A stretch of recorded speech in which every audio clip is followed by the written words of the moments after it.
He estado meditando en ese texto ya hace un tiempo y creo que Dios va a hablar algo a tu corazón. ¿Sabes por qué? Bueno, empecemos por el tema. El tema no es sobre mí. Entonces, no sé si estás con alguien ahí a tu lado, puedes decirle a esa persona, no es sobre mí. O no se trata de mí, esa es la verdad. Entonces, realmente, lo que vamos a hablar hoy es, no se trata de mí. El mundo tiene un mensaje muy claro. Pues la vida en los días actuales tiene un mensaje muy claro y es realmente trata de hacer lo que puedas para cumplir tus sueños, para satisfacer pues todas tus ambiciones, todo lo que tú quieras. Pero veamos qué dice la palabra. Quiero empezar con el capítulo 1 de Juan. Y vamos a Juan capítulo 1, vamos a leer juntos 3 versos súper especiales. Vas a leer conmigo, dice así. En el principio era el Verbo, y el Verbo era con Dios, y el Verbo era Dios. Este era en el principio con Dios. Todas las cosas por Él fueron hechas, y sin Él, nada de lo que ha sido hecho fue hecho. Miren qué poderosos esos versos. Entonces, por eso vamos a leer una vez más, y quiero que tú lo repitas en alta voz conmigo. ¿Listos? 1, 2, 3. En el principio era el Verbo, y el Verbo era con Dios, y el Verbo era Dios. Este era en el principio con Dios, y todas las cosas por Él fueron hechas, y sin Él nada de lo que ha sido hecho fue hecho. Bueno, es interesante ver, no sé si tienes mucho contexto, pero el Evangelio de Juan es el 4º evangelio que leemos en la Biblia, en el orden en que está colocado, y realmente fue el último de los 4 evangelios a ser escrito. Pero lo que para mí es muy interesante es que Juan no empieza como los demás evangelios. Juan ni siquiera habla del nacimiento de Jesús, no sé si te has dado cuenta. Pero mucho más importante para Juan, y eso es lo que me impresiona, fue hablar del verdadero inicio de Jesús. La misma palabra dice que Jesús no tuvo principio de días ni fin de vida.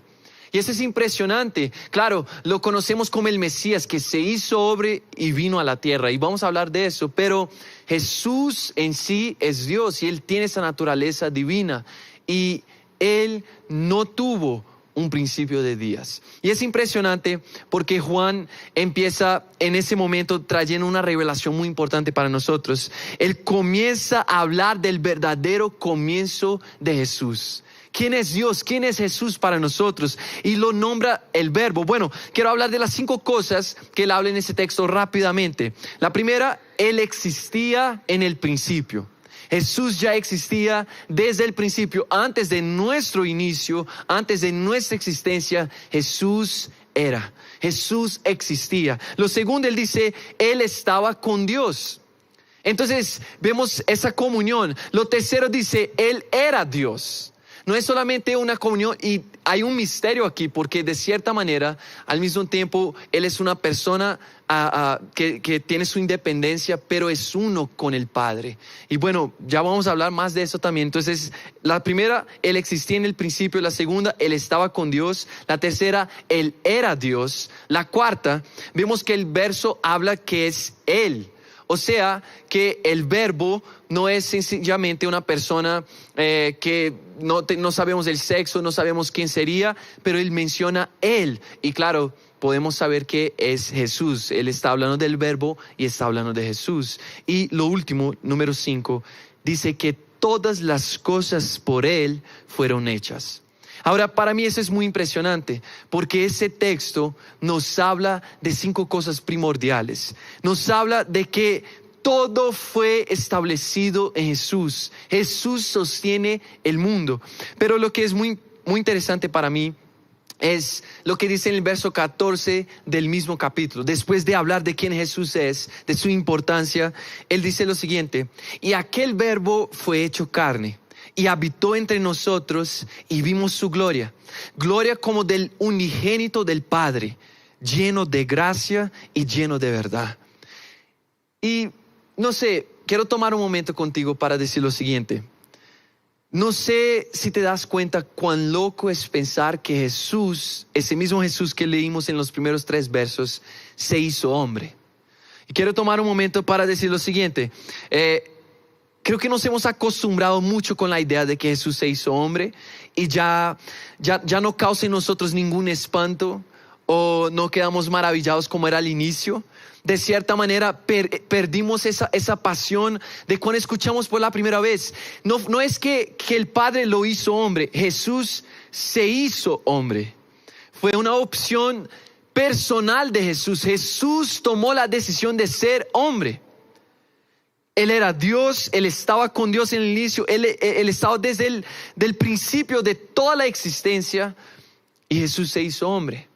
Y a veces me doy cuenta de que hemos perdido esa fascinación en pensar en Jesús, en pensar en lo que Él hizo por nosotros. Se despojó de todo lo que Él era, todo lo que tenía, por mí y por ti.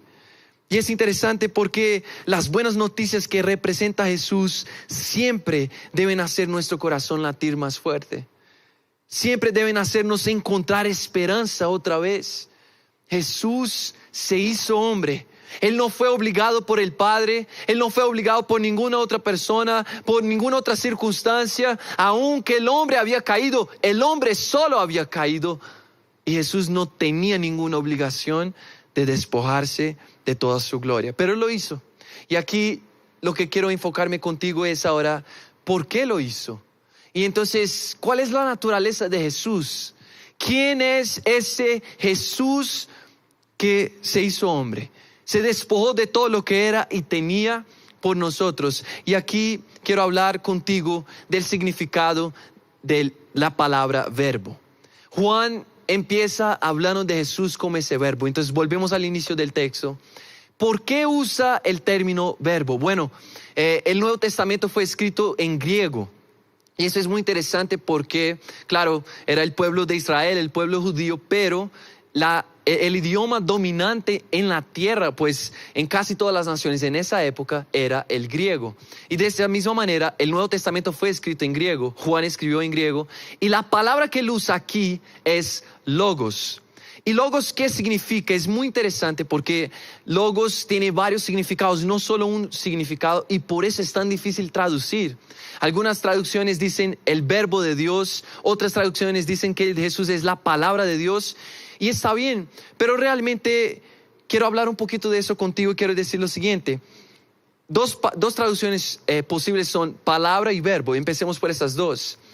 Y lo que quiero decir al decir que Jesús es la palabra de Dios es lo siguiente: Jesús es el completo mensaje de Dios para el mundo.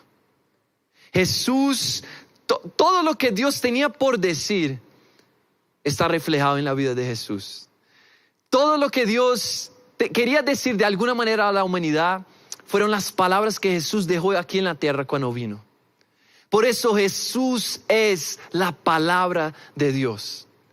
Todo lo que estaba en el corazón del Padre de alguna manera fue reflejado por Jesús cuando Él vino y estuvo aquí en la tierra y cumplió con su llamado, cumplió con el propósito que el Padre había establecido para Él.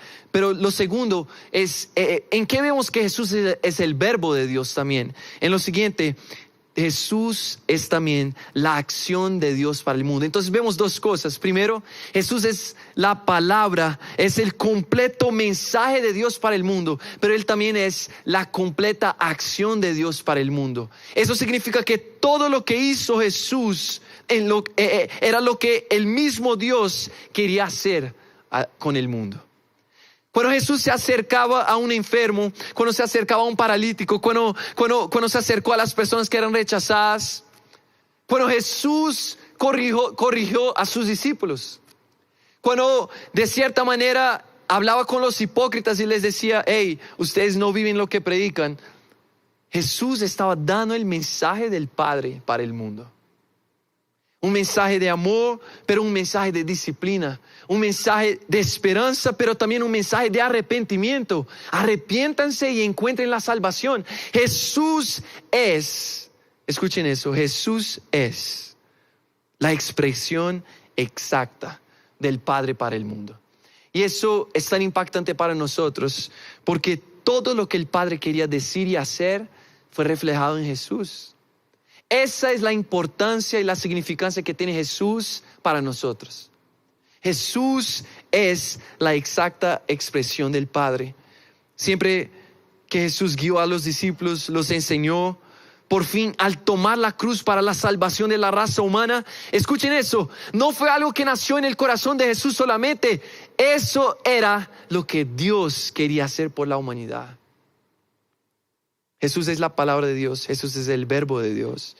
Pero ahora quiero darte un poco más de contexto histórico, y es lo siguiente: después de esos dos significados que ya vimos, lo que pasa es que, bueno, no sé si aquí algunos de ustedes son muy buenos en historia o algo así. Yo no soy tan bueno, pero tengo el Google, entonces eso me ayuda.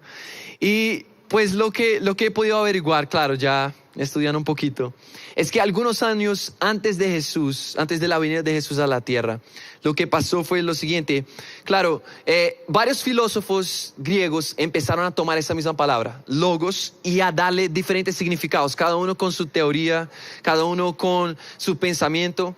Y sobre todo el significado que más predomina en ese tiempo, y eso es muy interesante, escuchen eso, es el siguiente. Heráclito, él llega a decir algo muy interesante, perdón, me perdí aquí. Y él dice lo siguiente: logos es razón o fundamento divino que coordina el universo. Él tiene un pensamiento y él transforma logos de no solamente ser la palabra o el verbo o un pensamiento que eran significados posibles de la palabra hasta ese momento, pero él usa logos para describir algo detrás de las escenas que mueve el mundo. El fundamento, la razón. Ahora piensen conmigo, él nació antes de Jesús, vivió algunos años junto con Jesús y los discípulos, claro, no sé si se vieron, se conocieron, bueno. Pero aquí lo que yo pienso es lo siguiente. Lo que yo pienso es que en ese momento, yo creo que Juan usó eso también para describir a Jesús como el logos de Dios. ¿En qué sentido? Juan está diciendo, Jesús es el fundamento del mundo. Jesús no es solamente la exacta expresión del Padre. Jesús es el que sostiene toda la creación y todas las cosas. Miren qué interesante. Jesús es exactamente esa fuerza que detrás de escenas coordina todas las cosas, y en Él todo está y es sostenido. Y eso es muy impactante. Mira, el mismo verso 3 de Juan 1 que leímos dice: todas las cosas por Él fueron hechas, y sin Él nada de lo que ha sido hecho fue hecho. Juan dice claramente, Él es el fundamento. Romanos, aquí es el apóstol Pablo, él compactó de ese mismo pensamiento. Él dice lo siguiente: porque de Él y por Él y para Él son todas las cosas. A Él sea la gloria por los siglos. Ahora, pongan atención en eso, porque por Él, para Él, de Él, perdón, por Él y para Él son todas las cosas. Jesús es el fundamento de nuestra existencia. Ahora, ¿por qué te estoy diciendo eso? Hay un texto más que quiero leer contigo, y dice lo siguiente, Colosenses capítulo 1, versos 15 a 16.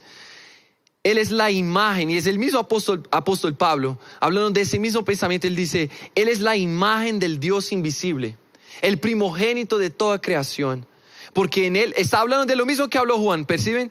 Porque en Él fueron creadas todas las cosas, las que hay en los cielos y las que hay en la tierra, visibles e invisibles, sean tronos, sean dominios, sean principados, potestades. Todo fue creado por medio de Él y para Él. Y Él es antes de todas las cosas, y todas las cosas en Él subsisten. Ahora miren qué interesante. Hay 4 cosas para destacar en ese último texto, y es lo siguiente. La primera, Él es la imagen del Dios invisible. Juan también habla de eso. ¿Y qué significa? Juan capítulo 1, verso 18 explica y dice: a Dios nadie le vio jamás, pero el unigénito Hijo que está en el seno del Padre, Él le ha dado a conocer. Antes de la venida de Jesús, Dios era el Dios invisible, pero Jesús viene y Él se vuelve la imagen de Dios para nosotros.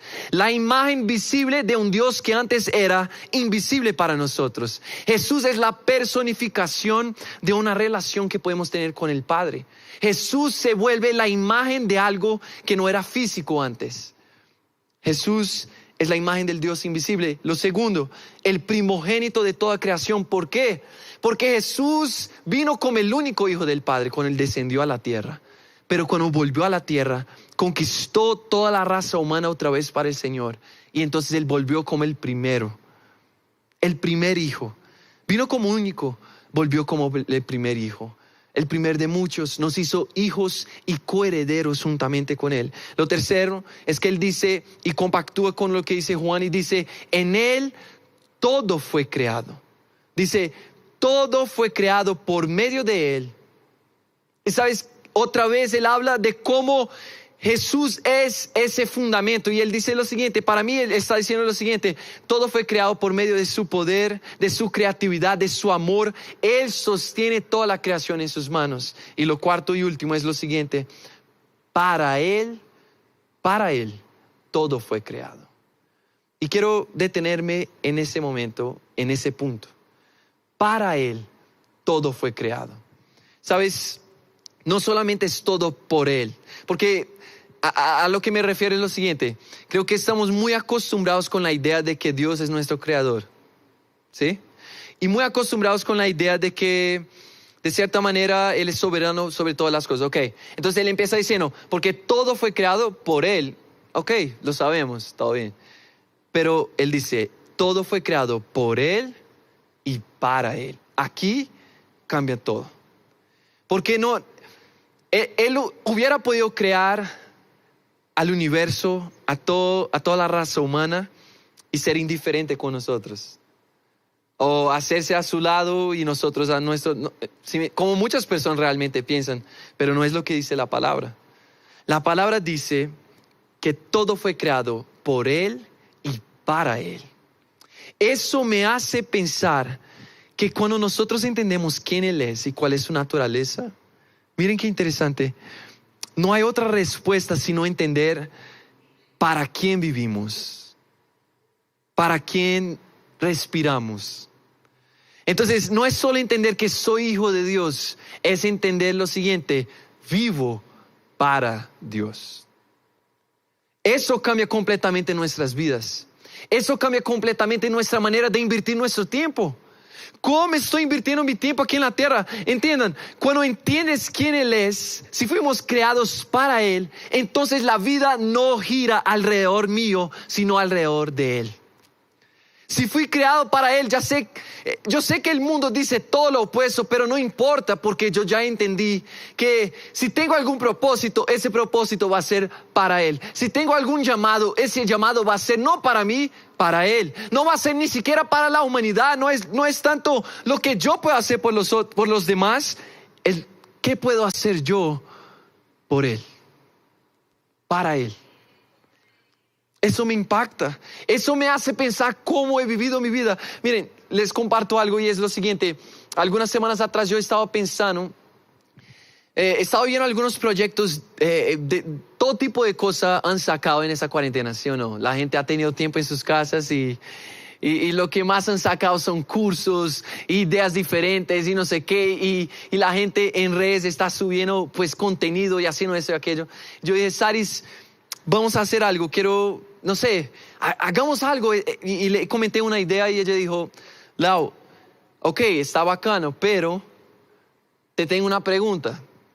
¿Lo quieres hacer porque otros están haciendo o lo quieres hacer porque Dios te dijo que hicieras?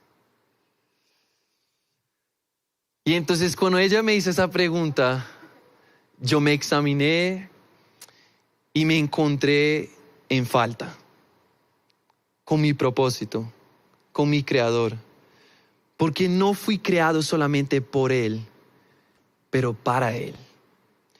Todo lo que sale de mí tiene que ser para Él, no a causa de las personas, no para satisfacer a otras personas, para Él. ¿Sabes? Mira, hay un texto que me impacta y dice lo siguiente, Mateo capítulo 19, 29. Y cualquiera que haya dejado casas o hermanos o hermanas o padre, madre, mujer, hijos, tierras por mi nombre, recibirá 100 veces más y heredará la vida eterna. El mundo dice, hey, ve, tú puedes ser exitoso, haz lo que tú quieras, cumple tus sueños, crece, sé exitoso, eso y aquello. Esa no es la vida que Jesús, el verbo de Dios, me enseñó. Lucas 9, él dice, y decía a todos, si alguno quiere venir en pos de mí, niéguese a sí mismo, toma su cruz cada día y sígame. a mí. Apocalipsis 12:11 dice, y ellos le han vencido por medio de la sangre del Cordero y de la palabra de testimonio de ellos. Y escuchen eso, y menospreciaron sus vidas hasta la muerte. Jesús dijo también en el Apocalipsis, al que tuviere sed, yo le daré gratuitamente de la fuente del agua de la vida.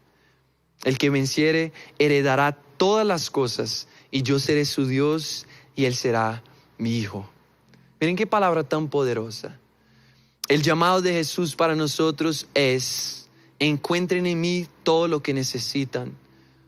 Pero entiendan que tu vida solo va a cobrar sentido cuando tú entiendas quién yo soy. Y entonces vas a entender quién tú eres.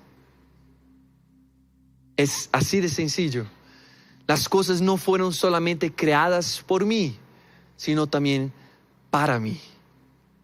Eso es lo que Jesús nos está enseñando. Sabes, cuando tú entiendas eso, ahora sí llegó el momento en que conecto con la serie de ese mes. Bienvenido a tu nuevo comienzo. Cuando entiendes que tu vida no es para satisfacer tus deseos, sino para vivir el evangelio, para menospreciarte a ti mismo.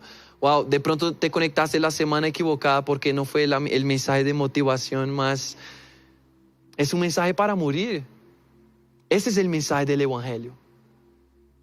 Es un mensaje para vivir para Dios, una vida santificada, una vida completamente transformada.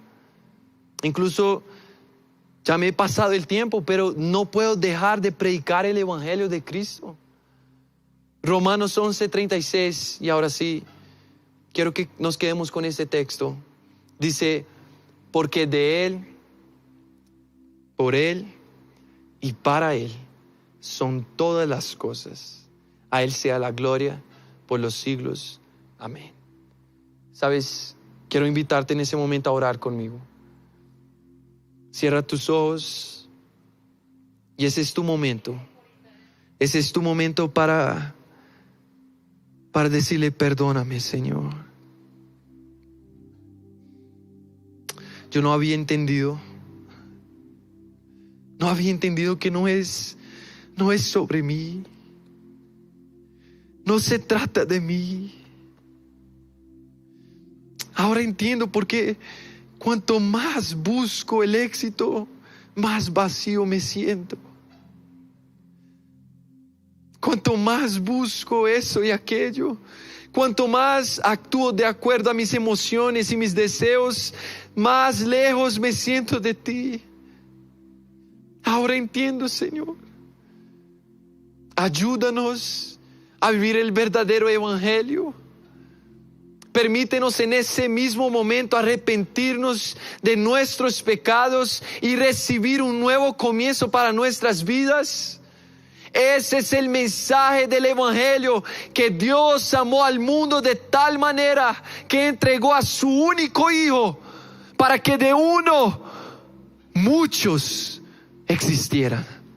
Para que de uno que se entregó, uno que dio su vida y sufrió por los demás, pudiera resucitar de piedras a hijos.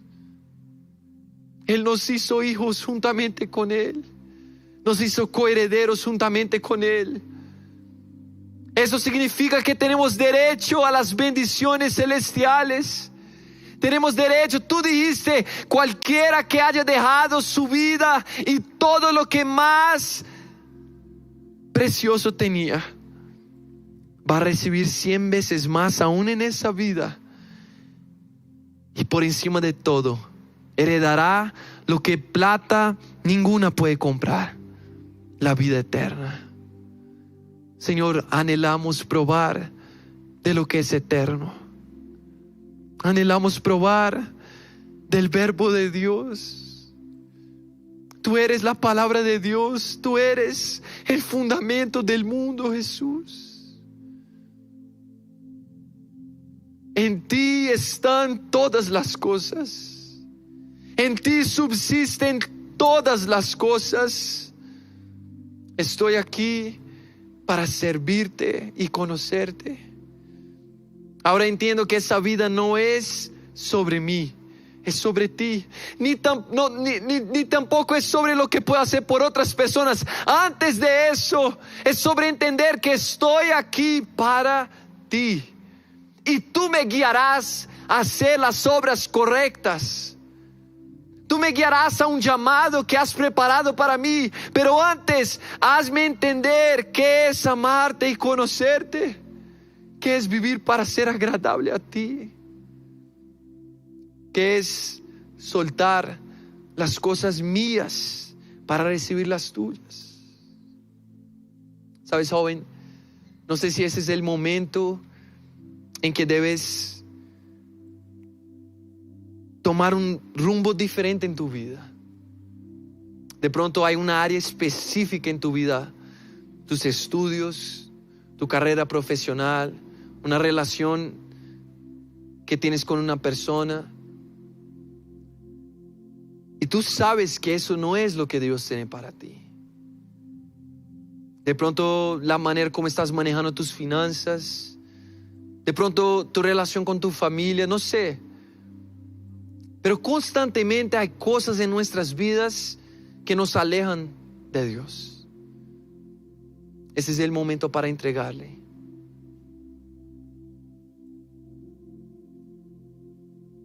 Para Él, para Él, para Él, para Él. Es para Él, es para Él. Yo me menosprecio a mí mismo. Mis deseos, mis voluntades, para ser agradable a Él. Esa es la verdadera adoración, ese es el verdadero culto. Un corazón agradable a Él. Y Él dice, ustedes no tienen idea de lo que van a recibir en el momento en que rindan sus vidas. Él dice, si alguien tiene sed de mí, sed de conocer esa vida que yo he preparado para ustedes. Si alguien quiere conocer lo que eso es y lo que significa, no tienes idea de lo que está por venir. Yo saciaré tu sed. Yo saciaré tu sed. Y si tú tienes sed hoy, quiero invitarte a hacer una oración declarando que Jesús es el centro de tu vida, de tu corazón y de todas tus acciones. Y vas a decir conmigo, Señor Jesús, en ese momento yo me pongo delante de ti. Es el momento más importante de mi vida a partir de ahora, porque tomo la decisión de arrepentirme y de mudar y de cambiar, de vida completamente. A partir de hoy quiero vivir para ti y no para mí. Quiero cumplir tus sueños, no mis sueños.